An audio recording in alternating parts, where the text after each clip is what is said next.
It's not too bad. Oh. Yeah, go.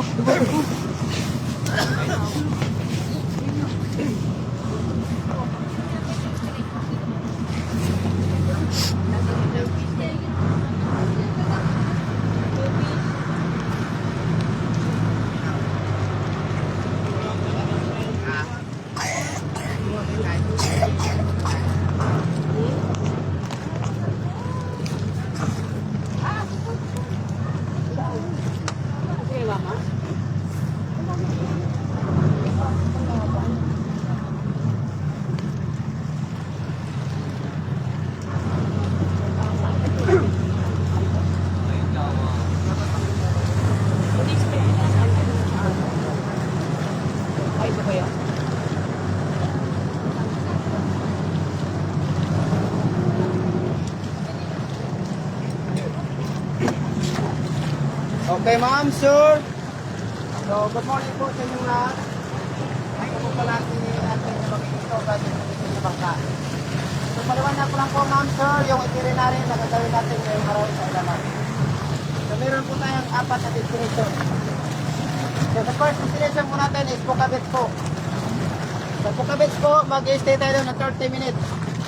Sa Puka Beach. So, paalala ko lang po sa Puka Beach, ma'am, sir, ha.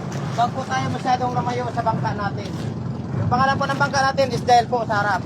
DYLD. Kasi mamaya doon maraming bangka, maraming tao. Baka di namin kayo mahanap. At maiwan namin kayo, lalangoy kayo dito pumalik sa Kulabo. So, joke lang. Kasi ngayon lang tayo nakita, ma'am sir. So yan po, ma'am. Yung activity po sa Puka Beach is crystal kayak, photoshoot sa Sandcastle at sa Puka.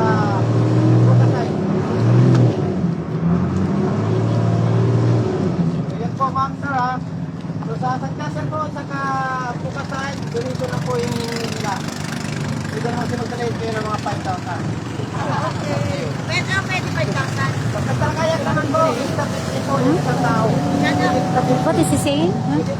We are saying where we go. We're going to Puka Beach, and then there, don't go too far because there are too many foreigners. Maybe they will lose us, and then if they will leave us, they left us, maybe we will swim coming back here.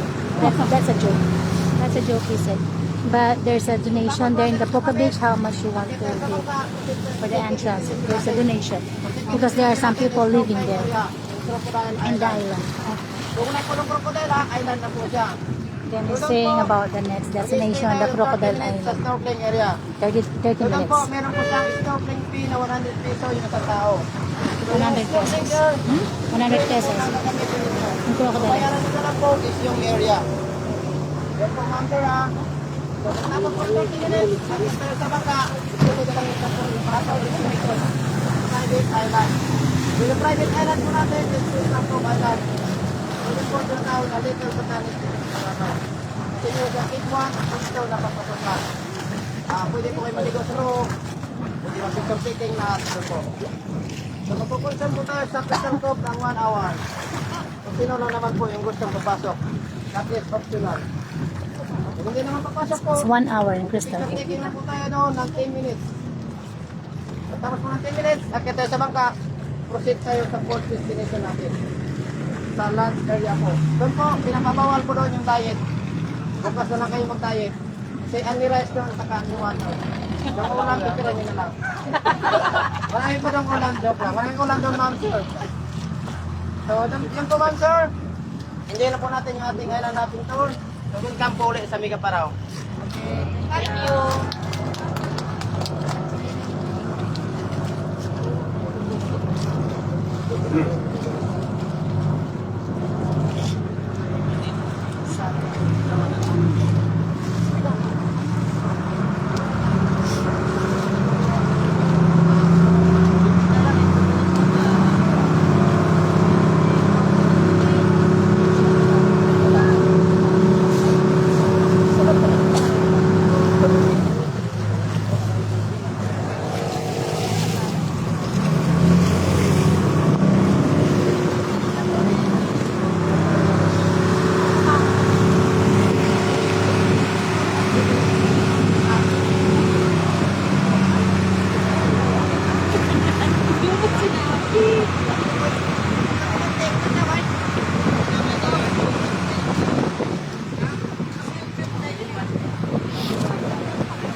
ano kayang bahay nila.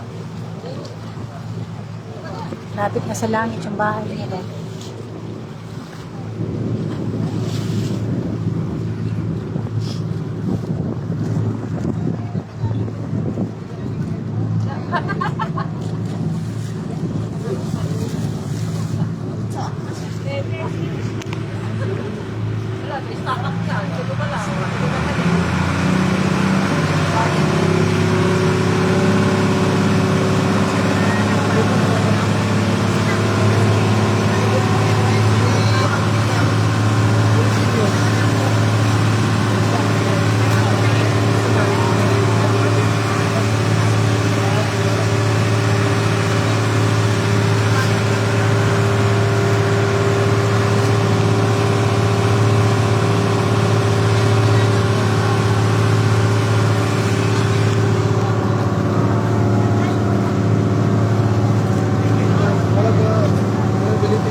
Yan naman po yung lapos-lapos, ma'am, sir. Yan po yung kiyaw na malaki. Kiyaw po yung kiyaw. Ma'am? Ano? Doon po yung picture taking sa limang Pinoy yung mga tao. Mag-lantan po kayo. Mapupuntahan po yan. Kiyaw po, kiyaw. Lapos-lapos po. Ang dami kanta dyan.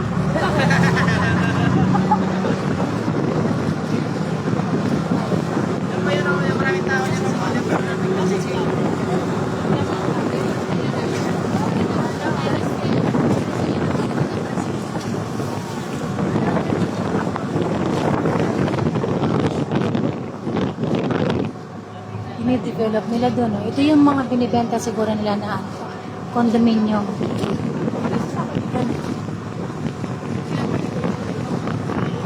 Nasa advertisement ng Facebook. Five luxury yung natin sa Boracay. Mga malaki na yun.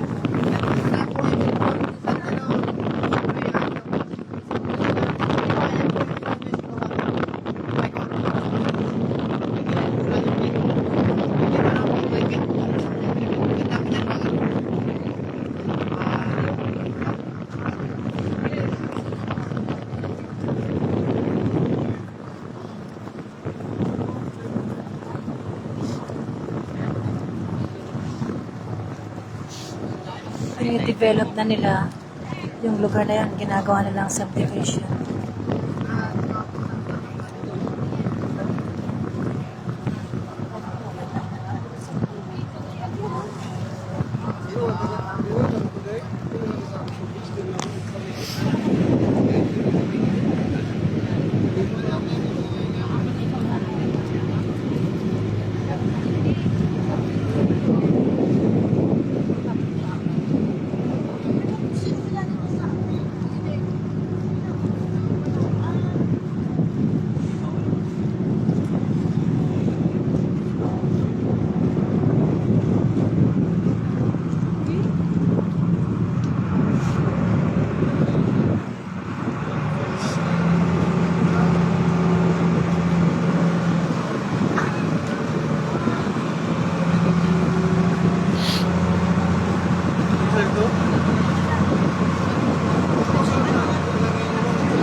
sir, yung Turtle Island.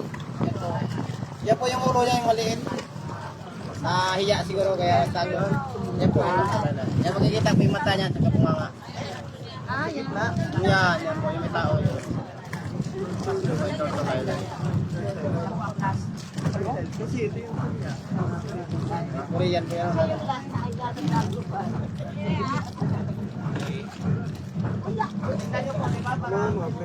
Nahiya kasi yung anong ulo niya.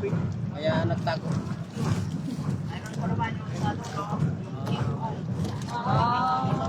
Ganun maya ko yung King Kong ulo. Tagal niya dito sa Boracay, di na ano. Nahalo to. Yan po yung ulo ni King Kong sa dulo sa mahalo. Yan nalabas na yan.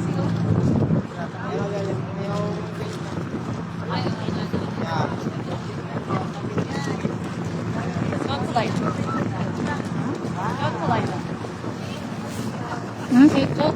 Turtle. The turtle like. This is the head. This is the body. That's why I said Turtle Island. So that's the head. Turtle Island. That's the head. That's the body.